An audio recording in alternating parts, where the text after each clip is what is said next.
Mail has the Trump hinting that he'll run again. This is, of course, a story which the GBNews brand is yes, that's right. Is largely celebrating. With its very own Nigel Farage, who went out there and talked to Trump to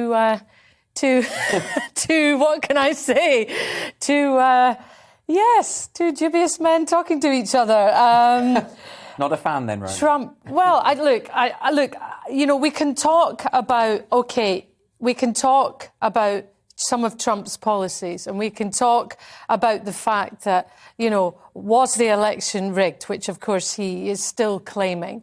We can talk about the fact that a lot of Americans wanted to vote for him because he's seen as strengthening the military, you know, bringing down price. You know, he's the champion of many blue-collar workers, you know, the whole thing. Yeah. But at the end of the day, my view is that, like other leaders in the world today, Putin, Bolsonaro, and there have been many, of course, since the beginning of time, this is a man who suffers from extreme grandiosity and low self-esteem, and I'm totally, which is the reverse of grandiosity. And we know we're going to have a quick look at the clip from the interview now. Look at the grandiosity.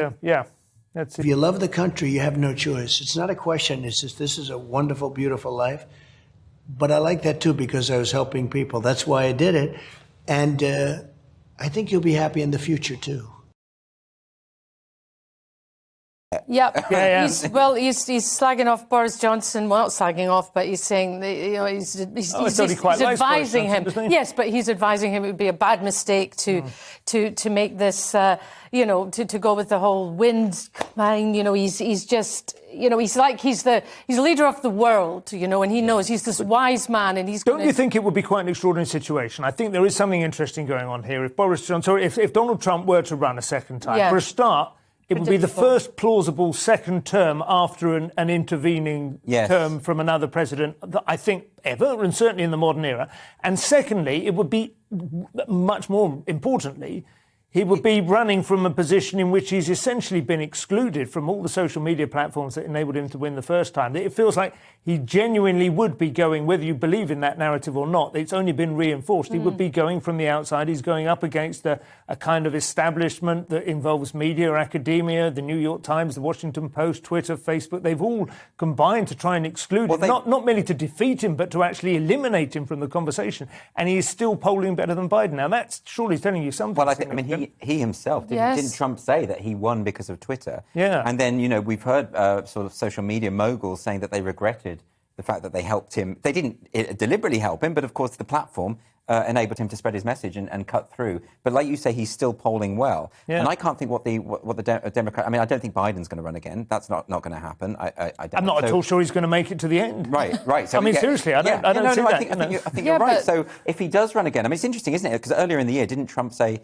he would run again if Meghan Markle was running? That would sort of push it, spur him on. See, this is the thing. The problem is, of course, it's entertaining. And, you know, and people like to see big characters, big, strong characters, particularly big, strong men, big, extreme characters. And it all comes back to being children wanting a big, sort of vibrant, strong daddy. You know, it's a psychological reason for everything. His niece, I've forgotten her name, the lesbian. I can say the lesbian. You're allowed to say that. I'm allowed to say the lesbian.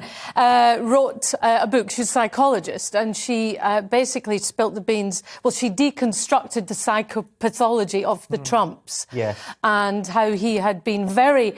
No, listen, hang on, just 1 second. He'd been very, very neglected when he was young. His brother had addiction Can I ask you, problems. do you see the world's politics through that prism? Yes, of course, because we're human beings, okay? Yeah.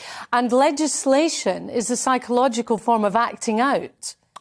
Okay. Okay, so if you're if you're working in a butcher's shop and you're acting out your childhood stuff, the chances are you're not going to affect the community at large in the world that much. But if you're in a position of power... So do you choose a candidate that you... I mean, would you prefer Biden simply because you think his psychopathology is less sort of... We were talking about the Clintons earlier before we came on, you and I, in the little green room there, and we were saying that they are a very dodgy pair. But, you know, they got away with... Well, Lyndon B. Johnson, there was a poll... We've got to go to the weather in a minute, but there was a poll just before Trump was elected, ironically, so he wasn't included, but the American Psychological Association, the top, heavyweight body, were asked, massive poll, to rank presidents of the 20th and 21st century in order of their narcissism, the extent to which they displayed narcissistic tendencies.